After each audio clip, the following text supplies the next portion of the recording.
Hello everyone, welcome to my channel. So ये जो हमने अपने डिस्कशंस किए थे लास्ट टू वीडियोस में, जिसमें था हमारा रेगुलेटिंग एक्ट 7073 का, then Pitt's India act, then charter acts थे कुछ।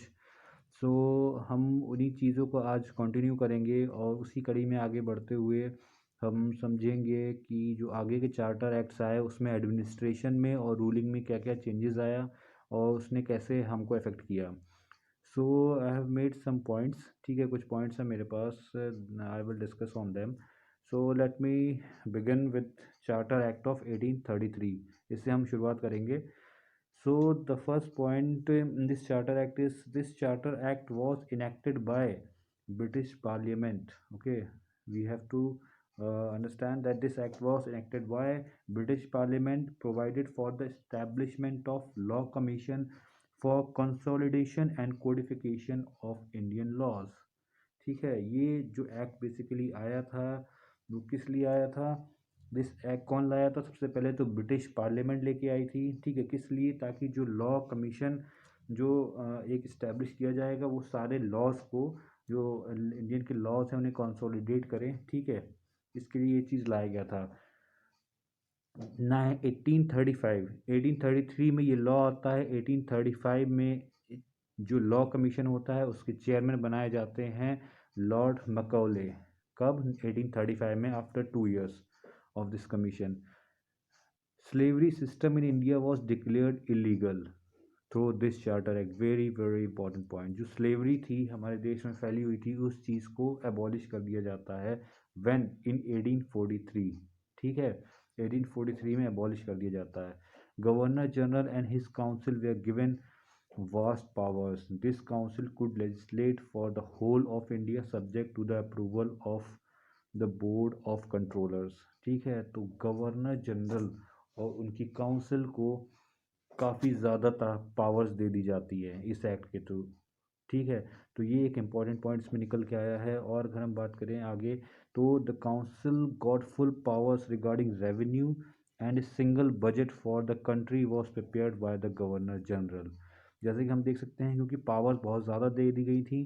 किस चीज़ के रिगार्डिंग थी ये पावर्स? जैसे रेवेन्यू वगैरह भी उनके हाथों में सौंप दिया गया था। ठीक है, और ये जो बजट प्रिपेयर होता था वो होता था गवर्नर जनरल के through. The East India Company was reduced to an administrative and political entity, and several lords and ministers were nominated as ex officio members of the board of controllers. तो क्या किया गया इसमें? हमने देखा कि जो ईस्ट इंडिया कंपनी थी उसकी पावर को और रिड्यूस कर दिया गया। ठीक है, उसको महज एक एडमिनिस्ट्रेटिव और पॉलिटिकल एंटिटी बना के छोड़ दिया गया। ठीक है, उसके जो मेंबर्स होते थे वो नॉमिनेट किए जाते थे एज एक्स ऑफिशियो मेंबर्स, किसमें? बोर्ड ऑफ कंट्रोलर्स में। ठीक, इसके बाद बात करें, for the first time the governor general's government was known as the government of India and his council as Indian council. इसी एक्ट में, चार्टर एक्ट ऑफ 1833 में, जो गवर्नर जनरल की जो गवर्नमेंट कही जाती थी उसको कहा जाने लगा government of India, and his council was named as the Indian Council. This was a very this was some very important points about Charter Act of 1833. Now we are moving to Charter Act of 1853. क्या हुआ?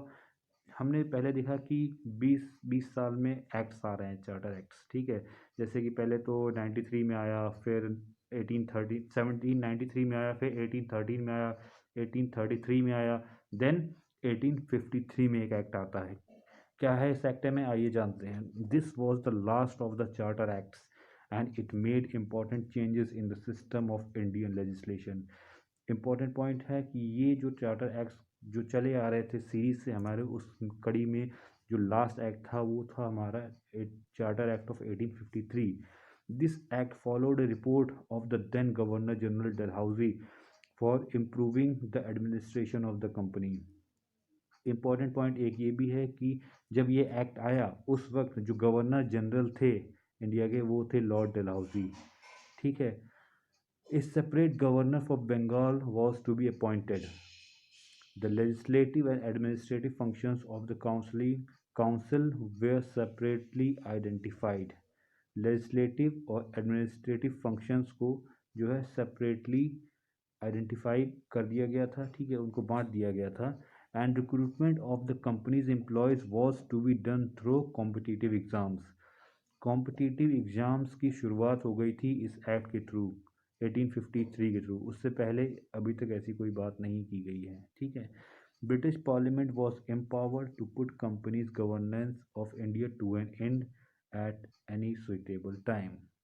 British parliament को ये power दे दी गई थी, ठीक है, वो power तो उसके पास ऑलरेडी थी ही, क्या कि जो कंपनी है उसकी गवर्नेंस को कभी भी ख़त्म किया जा सकता था। वैसे भी उन्होंने जो ईस्ट इंडिया कंपनी थी उसकी पावर को काफ़ी रिड्यूस कर दिया था, किसने, ब्रिटिश पार्लियामेंट ने।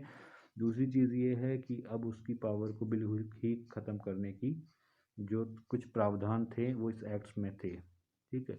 इसके बाद जो हमारा एक्ट्स इसके बाद आएंगे वो कुछ एडमिनिस्ट्रेटिव और लेजिस्लेटिव रिफॉर्म्स जो हुए हैं 1857 के बाद वो आएगा। जैसे कि हमारा गवर्नमेंट ऑफ इंडिया एक्ट आया था 1858 में, उसके बाद काउंसिल एक्ट्स आने लगेंगे।